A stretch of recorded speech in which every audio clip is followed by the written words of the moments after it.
প্রিয় ছাত্রছাত্রী বন্ধুরা, তোমরা যারা 7 এ পড়ো অর্থাৎ সপ্তম শ্রেণী, তোমাদের মডেল অ্যাক্টিভিটি টাস্ক বিষয় ইংলিশ, যেটা পার্ট 8 যার ফুল মার্কস 50, তার সমস্ত উত্তর এই ভিডিওতে আমি করিয়ে দেবো। চটপট খাতা পেন নিয়ে বসে পড়ো, আর চ্যানেলে নতুন হলে অবশ্যই সাবস্ক্রাইব করে রাখবে, তার কারণ তোমাদের সমস্ত মডেল অ্যাক্টিভিটি টাস্কের উত্তর এই চ্যানেলেই পাওয়া যায়। দেখো, সেকশন এ তে রয়েছে রিডিং কম্প্রিহেনশন।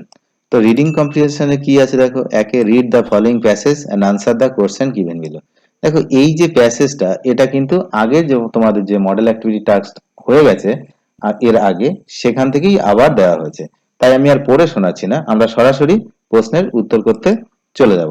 দেখো, এতে রয়েছে যে রিঅ্যারেঞ্জ দ্য ফলোইং সেন্টেন্সেস। এখানে 5টা সেন্টেন্স আছে, তাদেরকে রিঅ্যারেঞ্জ করতে হবে, আর তাদের পাশে আর কি নাম্বার লিখতে হবে যে কোনটা কত নম্বর হবে। তো চলো আমরা রিঅ্যারেঞ্জটা করে নিই। দেখো, 1 নম্বর যে সেন্টেন্সটা ছিল, each of us would discover a new place, এটা হচ্ছে 4 নম্বর। এটা 4 নম্বর সেন্টেন্স। 2-এ যে সেন্টেন্সটা ছিল, দ্য হ্যামার ওয়াজ ফাউন্ড, এটা 1 নম্বর। 3-এ যে সেন্টেন্সটা ছিল, হি ফেল অন দ্য পিয়ানো, এটা 5 নম্বর। 4-এ যেটা আছে সেটা হচ্ছে, 4-এরটা কিন্তু 3 নম্বর, যে everyone has to get up on the chair beside him, এটা 3 নম্বর। 5-এ হচ্ছে uncle Podger would lose sight of the mark, এটা হচ্ছে 2 নম্বর। তাহলে রিঅ্যারেঞ্জ করা হয়ে গেল। চলো এবার আমরা পরের প্রশ্নগুলো দেখি। বিতে আছে দেখো, আনসার দ্য ফলোইং কোশ্চেন। এখানে 3টে কোশ্চেন আছে, সেই কোশ্চেন 3টের উত্তর আমরা এবার লিখব। প্রথম কোশ্চেন ছিল, why was necessary for each of them to get up on the chair beside him. 2 নম্বর বি এর কোশ্চেন হচ্ছে, why did uncle consider each of them to be fools. C আছে দেখো, how did uncle Podger fall on the piano. চলো B এর 3টে প্রশ্নের উত্তর আমরা এবার লিখে নিই। প্রথম প্রশ্নের উত্তর লেখো, it was necessary for each of them to get up on the chair beside him to find the mark that uncle Podger had made on the wall. Made on the wall, ওয়ালের পরে full stop. ঠিক আছে, made on the ওয়ালের পরে full stop. তার পরবর্তী দেখো, 2-এর প্রশ্ন রয়েছে যে, what did uncle consider each of them to be ফুল।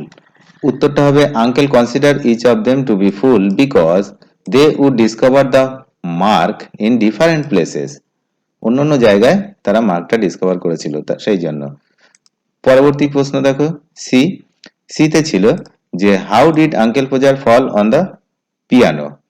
উত্তর, trying to reach a point there inches beyond what was possible for him to reach.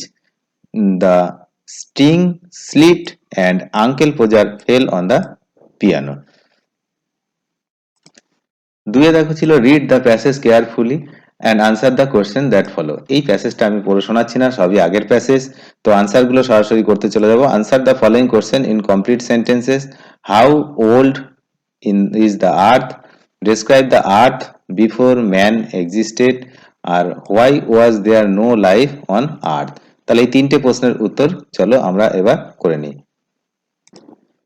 দেখো, how old is the earth ছিল প্রথম প্রশ্ন 2-এর। তো তার উত্তর হবে, the earth millions and millions of years old. পরের প্রশ্ন ছিল, describe the earth before man existed. Before the man came there were only animals, and before the animals there was a time when no kind of life existed on the earth. পরবর্তী প্রশ্ন দেখো, 3 নম্বর, why was there no life on earth. There was a time when the earth was too hot for any living beings to live on it. খুব গরম ছিল, তাই কিন্তু কোনো প্রাণ ছিল না। চলো এবার আমরা পরের প্রশ্নগুলো দেখবো এবং তাদের উত্তর লিখব। সেকশন বি তে দেখো যে, grammar and vocabulary. Grammar and vocabulary, তাহলে 3-এ হচ্ছে, underline the nominal compounds in the following sentences. এখানে নমিনাল কম্পাউন্ড কি আছে তার নিচে আন্ডারলাইন করতে হবে। এতে আছে, since it is raining you should wear the raincoat. তোমরা পুরো সেন্টেন্সটা লিখবে, তারপরে আন্ডারলাইন করবে। এখানে হচ্ছে রেইনকোট, রেইনকোটের নিচে দাগ দেবে। তারপরে do you know how to use the washing machine? তুমি কি জানো কিভাবে ওয়াশিং মেশিন ব্যবহার করা হয়? এখানে আন্ডারলাইন হচ্ছে washing machine. Never waste drinking water, এখানে হচ্ছে ড্রিঙ্কিং ওয়াটার। আর ডিতে হচ্ছে there is not a single oil pump in our area, এখানে অয়েল পাম্প, অয়েল পাম্প। চলো তাহলে এবার আমরা পরের প্রশ্নগুলো করব। চারে আছে select the correct homophone from the brackets and fill in the blanks. 4 number. এতে আছে দেখো Akbar the great Mughal empire dash for 49 years, 49 ইয়ার্সে ছিল কি, এটা কোনটা হবে? এখানে হবে রিজাইন্ড, REIGNED, এইটা হচ্ছে এই শূন্যস্থানে ফাঁকা জায়গাতে বসিয়ে দেবে। বিতে হচ্ছে অনামিকা লাভস টু হ্যাভ ড্যাশ, এখানে হচ্ছে কার্ড, CURD, কার্ড মানে দই, কার্ড। ঠিক আছে। Sania is to dash move out of door, মানে সানিয়া এতই, ইজ টু মানে এতই দুর্বল, দুর্বল হচ্ছে উইক, WEAK, উইক, এটা বসিয়ে দেবে। তারপর দেখো ডিতে do you like to watch TV serial, serial হচ্ছে এই সিরিয়াল বানানটা ঠিক, সুতরাং এটা বসিয়ে দেবে। তারপরে রয়েছে দেখো যে ডু অ্যাজ ডিরেক্টেড, এখানে কতগুলো প্রশ্ন রয়েছে, তাকে যেমন ডিরেকশন দেওয়া হয়েছে তেমন করতে হবে। চলো এবার আমরা 5-এর উত্তরগুলো করে নিই। ডু অ্যাজ ডিরেক্টেড এর প্রথম প্রশ্ন ছিল দেখো the cheetah is the fastest animal, use positive degree of the adjective, এখানে পজিটিভ ডিগ্রি ইউজ করতে হবে। তাহলে উত্তরটা লেখো no other animal is as fast as the cheetah. Number 2, very few queens were as powerful as Elizabeth I, তাহলে Elizabeth অনের মতো খুব কম powerful রানী রয়েছে, ছিল আর কি। তাহলে এখানে দেখো উত্তর হবে use superlative degree, superlative degree use করতে হবে। তাহলে Elizabeth was one of the most powerful queens, এই যে মোস্ট হচ্ছে সুপারলেটিভ। চলো পরের গুলো দেখবো। পরে দেখো রয়েছে যে no other girl of our school is so pretty as Tania, তানিয়ার মতো সুন্দর কেউ নেই। তাহলে এখানে ইউজ কম্পারেটিভ ডিগ্রি, উত্তর হবে Tania is prettier than any other girl of our school. ঠিক আছে। পরবর্তী প্রশ্ন দেখব। His application was rejected, replace the underline word with the antonym, এখানে কার নিচে আন্ডারলাইন করা রয়েছে? দেখো রিজেক্টেড এর নিচে আন্ডারলাইন করা ছিল, তাহলে রিজেক্টেড এর নিচে যদি আন্ডারলাইন করা থাকে তাহলে তার অ্যান্টোনিমস দিয়ে কিন্তু রিপ্লেস করতে হবে। উত্তরটা হবে হিজ অ্যাপ্লিকেশন ওয়াজ অ্যাকসেপ্টেড, রিজেক্টেড এর অ্যান্টোনিম হচ্ছে অ্যাকসেপ্টেড।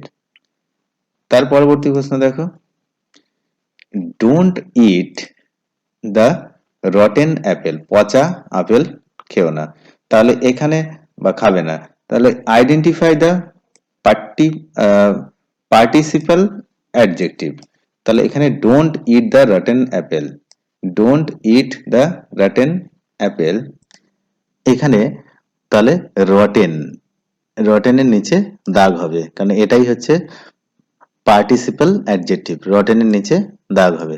চলো এবার আমরা পরের প্রশ্নগুলো দেখব। এখানে আছে দেখো এ আর বি দুটো কলম, ম্যাচ কলম এ উইথ বি, তাহলে এখানে 6টা রয়েছে, সেই 6খানা ম্যাচ করাতে হবে, কার সঙ্গে কি হচ্ছে। চলো আমি ম্যাচ করিয়ে দিয়েছি, তোমরা লিখে নাও। উত্তর লেখা শুরু করো। দেখো প্রথমে রয়েছে ফিলাটেলিস্ট, ফিলাটেলিস্ট হচ্ছে one who collect stamp, post অফিসের যে স্ট্যাম্প ওরকম টাইপের স্ট্যাম্প যে কালেক্ট করে সেটা হচ্ছে ফিলাটেলিস্ট। তবে দেখো অ্যাথিয়েস্ট, এটা হচ্ছে one who does not believe in the existence of god, মানে নাস্তিক যে আর কি। তারপরে দেখো রয়েছে, তারপরটা রয়েছে দেখো sculptor, an artist who makes sculptors. এরপরে রয়েছে দেখো যে apiary, a place where bees are kept, যেখানে মৌমাছি রাখা হয়। তারপরে দেখো পেসিমিস্ট মানে one who has the negative Outlook in life, সবসময় যারা নেগেটিভ চিন্তা করে। তারপর হচ্ছে দেখো ইনএভিটেবল মানে সার্টেন টু হ্যাপেন, হঠাৎ করে কোনো কিছু ঘটা, তো বা ঘটবে। তাহলে এর পরবর্তী প্রশ্নগুলো আমরা এবার দেখবো আর উত্তর লিখ। এখানে আছে দেখো সিতে, সেকশন সিতে রাইটিং। তাহলে সাতের হচ্ছে suppose your cousin has never been your village, write a letter about 70 word to him describing your village. আগের বারও লিখে দিয়েছি আমি, আবারও লিখে দিচ্ছি, চলো তোমরা লিখে নাও। সাতের উত্তর লেখা শুরু করো। দেখো উত্তরে প্রথমে এখানে লিখবে ডিয়ার, তোমার ফ্রেন্ডের নাম, আর এখানে তোমার অ্যাড্রেস, ভুল করবে না, এখানে হচ্ছে তোমার নিজের ঠিকানা। তারপর লেখা শুরু করো। How are you? I hope that you are well. I am also fine. Some days ago you want to know about our village. Now I am going to describe our village. You know that the name of our village is Kashimpur. তোমরা তোমাদের ইচ্ছা মতো ভিলেজের নাম লিখতে পারো। Our village stands by the river Ganga. It is 3 kilometers long and half kilometer wide. There, তারপরে লেখো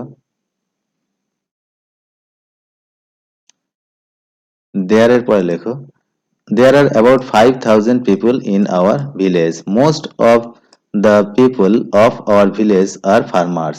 There are 2 high schools, 3 primary schools, 1 bank, 1 bazaar, 1 post office in our village.